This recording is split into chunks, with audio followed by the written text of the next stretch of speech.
O objetivo deste trabalho é a análise do entorno do terreno proposto pela disciplina de Projeto Urbano de Parcelamento do Solo e da Paisagem.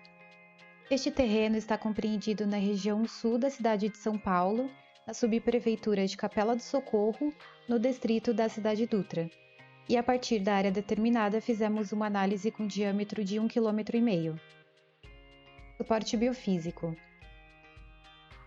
Existe uma grande variação de altitudes na região, sendo que no terreno destacado há uma variação de cerca de 20 metros entre o seu ponto mais baixo e mais alto. Além da presença da represa Guarapiranga, na área estudada há o córrego Tanquinho e os seus afluentes, que está inserido no programa Córrego Limpo da Sabesp em parceria com a Prefeitura, mas a situação encontrada no local é de fontes de poluição e descarte de lixo, visto que mesmo canalizado, os cursos d'água estão expostos. Tratando-se da cobertura vegetal, a área é dotada em grande parte por floresta ombrófila densa, havendo também pontos de baixa cobertura, com gramíneas e pequenos arbustos. Nos pontos com maior densidade arbórea, a temperatura da superfície se mantém bem baixa, em decorrência também da hidrografia. Já nos pontos com menor densidade e ou maior altitude, é possível notar um aumento significativo na sensação térmica. Evolução urbana e patrimônio. Essa região era habitada pelos índios tupis, que ocupavam também vários pontos da região sul do Brasil, além do litoral. Já no século XX, os guaranis, subgrupo tupi, no curso do seu processo migratório chegaram a Parelheiros e lá se fixaram. A primeira ocupação europeia foi em 1827, quando desembarcaram 120 imigrantes alemães no Porto de Santos.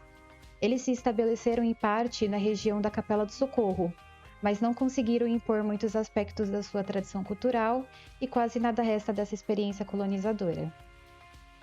O interesse por Capela do Socorro começou nas primeiras décadas do século XX, com as construções das barragens da Light em 1907, no rio Guarapiranga, dando origem à represa que ocupa área de 33,9 km², com a finalidade de regularizar a vazão do rio Tietê e garantir a geração de energia. Construída após a Grande Seca de 1924, a barragem do Rio Grande deu origem à represa Billings. Hoje, quase 90% da área de Capela é ocupada por mananciais que abastecem a Grande São Paulo. Essas represas criaram um potencial na região, atraindo intensa especulação imobiliária. Em 1928, ocorreu a construção da autoestrada Washington Luiz, que ligou Ibirapuera a Interlagos, via Santo Amaro e Socorro, e posteriormente completada com a Avenida Interlagos, em 1930, impulsionando ainda mais o desenvolvimento da região. Em 1936, ocorreu a construção da Capelinha do Socorro. Já na década de 40, a Capela do Socorro ainda era pouco ocupada, e com o início do processo de abertura de loteamentos industriais em Santo Amaro, começa-se a afetar a dinâmica urbana da região. Então, os trabalhadores das empresas de Santo Amaro encontram em Capela um local mais acessível para morar. Desenvolveram-se vários povoamentos ao longo de estradas locais ou nos entroncamentos de estradas, à medida que elas passavam a ser percorridas por linhas de ônibus. Então, bairros continuavam a se formar como resultado de iniciativas imobiliárias, através de loteamento de glebas, quase sempre sem preocupação urbanística ou outros critérios, além da obtenção de lucro, claro. Em 1949, o bairro Cidade Dutra foi planejado e construído pela empresa Autoestrada S.A., com o financiamento do Instituto de Aposentadorias e Pensões dos Serviços de Transporte, com o objetivo de atender à demanda habitacional dos trabalhadores ligados a esse instituto. Logo foram estabelecidas linhas de ônibus para atender o novo bairro, que passou a exercer uma função polarizadora no desenvolvimento desses arredores. Nas décadas de 50 e 60, o estado de São Paulo viveu um intenso processo de expansão industrial. Este processo teve como um dos seus aspectos a ampliação do Parque Industrial de Santo Amaro, que se consolida como um dos mais importantes polos de emprego industrial da região metropolitana. Para Capela, afluíram significativos segmentos da população trabalhadora que buscavam área ainda não consolidada e com disponibilidade de terra urbana a baixo custo. Em 1975, foi criada a Lei de Proteção dos Mananciais e a legislação de zoneamento industrial. No entanto, a legislação relativa aos mananciais foi insuficiente para conter o avanço da urbanização e a degradação ambiental. Essa lei estabeleceu baixos limites de densidade para ocupação do solo e dificultou o licenciamento de empreendimentos na área, mesmo quando adequado às normas legais. E praticamente excluídos do mercado imobiliário formal, os preços dos terrenos se tornaram muito baixos, dando origem à expansão desenfreada dos loteamentos clandestinos e de favelas. Aspectos socioeconômicos. A vulnerabilidade social na área de estudo é um fator importante para o entendimento, pois podemos observar desde pontos com vulnerabilidade baixa até pontos com vulnerabilidade muito alta. A cidade Dutra está abaixo da média na proporção de população nos graus 5 e 6 de vulnerabilidade social, em comparação com o município de São Paulo. Sobre a escolaridade da cidade Dutra, podemos observar que a taxa de frequência bruta e líquida de diversas faixas etárias à escola estão próximas aos dados do município de São Paulo. Comparando os dados, conseguimos observar que a renda da Capela do Socorro é mais baixa em comparação com o município de São Paulo. Olhando o percentual de participação de faixa etárias, observamos que existem maior porcentagem de crianças do que de idosos na cidade Dutra, assim como no município de São Paulo. Com o mapa de densidade demográfica, podemos ver que a concentração de pessoas é bem variada na área estudada, com maior densidade nas zonas de uso residencial, vertical e comercial. Também podemos ver a taxa de crescimento populacional dos anos 2000 a 2010, e que é inferior à do município de São Paulo. Urbanização, equipamentos e legislação. Ao observarmos o mapa de uso e ocupação do solo, chegamos à conclusão que a área é predominantemente residencial horizontal, de médio ou baixo padrão, e também existem comércios e serviços em menor quantidade. Analisando os equipamentos da subprefeitura, notamos que na região existem muitas opções de educação, tanto pública como privada, para crianças e adolescentes. Há também uma grande escassez em assistência social e cultura, mas existe um bom acesso a esportes. Podemos ver que a proporção da população sem acesso a equipamentos públicos de cultura na cidade Dutra está acima da média do município de São Paulo. Já em relação ao esporte e lazer, a região tem esse indicativo menor comparado com o município de São Paulo. A região estudada é abastecida de feiras livres e tem apenas uma agência de correios como serviços na proximidade. Em relação à capacidade de assistência social, a região fica bem abaixo da média de São Paulo para jovens e adolescentes. Para idosos, o número fica acima nessa comparação. Não é uma região bem abastecida com equipamentos de segurança e saúde, estando abaixo da média do município de São Paulo no coeficiente de cobertura na atenção básica em saúde. Mobilidade. Em seu sistema viário temos avenidas arteriais que fazem ligação com os distritos Socorro, Cidade Dutra e Grajaú. Exemplos as avenidas Atlântica, Interlagos e Senador Teutônio Vilela.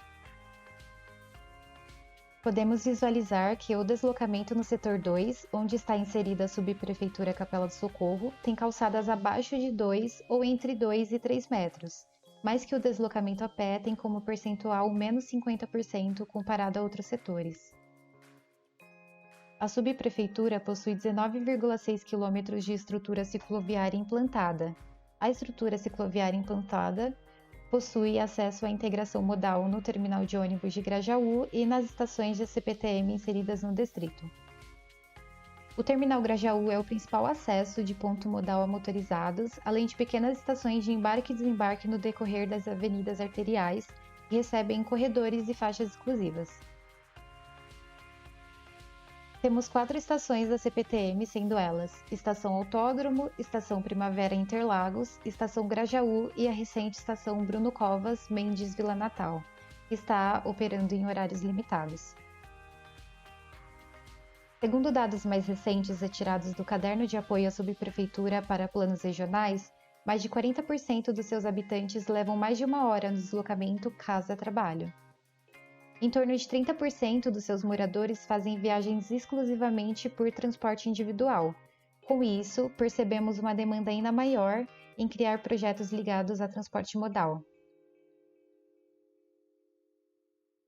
Espaços livres e infraestrutura. Sobre a cobertura vegetal na região, podemos notar que especialmente a área estudada não foi inteiramente desmatada e explorada pela construção civil. Isso porque se trata de uma área com restrições ambientais, apresentando espaços de baixa, média e alta cobertura arbórea. Já no seu entorno é possível perceber que não há uma distribuição equilibrada, criando pontos de alta concentração e de baixa concentração de vegetação pela região, sendo que a maioria das vias possuem arborização. Quanto aos espaços livres, o mais próximo à região, temos o Parque Linear Ribeirão Caulim, que conta com uma grande área e alguns equipamentos de lazer para a população, e a sua localização é considerada estratégica para o fornecimento de água da represa do Guarapiranga. O Clube de Campo da cidade de São Paulo, que é uma propriedade privada que fica às margens da represa Guarapiranga, com uma infraestrutura completa para lazer e vegetação preservada, porém de uso restrito para sócios. E a Praça Jardim Mirna, quase a 2 km da área analisada e no distrito vizinho, em Grajaú, com uma grande infraestrutura e bastante movimento durante o dia. Desta maneira, podemos notar que não existem grandes espaços públicos e livres que atendam a população próxima à área estudada, fazendo com que os espaços livres utilizados acabam sendo os quintais, as moradias, as calçadas ou as ruas. Em relação à infraestrutura na região, notamos que a iluminação pública não é suficiente. Um exemplo seria nos canteiros centrais da Avenida Senador Teotônio Vilela, onde estão situadas as ciclovias, e não há postes de iluminação. Além disso, a distribuição de gás no distrito é quase inexistente e, segundo dados de 2012 da rede Nossa São Paulo, apenas 32% do esgoto da subprefeitura é coletado e tratado, acarretando a degradação acelerada das represas Billings e Guarapiranga. Projetos futuros, legislação urbanística e ambiental. Conforme leis de uso e ocupação do solo e Plano Diretor de São Paulo, a área de estudo está inserida dentro do perímetro de macrozona de proteção e recuperação ambiental, demandando um cuidado especial, já que contém características ambientais que devem ser preservadas, como os remanescentes florestais massivos e os córregos existentes. A região de estudo está subdividida em 4 zonas, sendo elas Zona Exclusivamente Residencial Ambiental, Zona Mista Ambiental, Zona de Centralidade Ambiental e Zona Especial de Proteção Ambiental.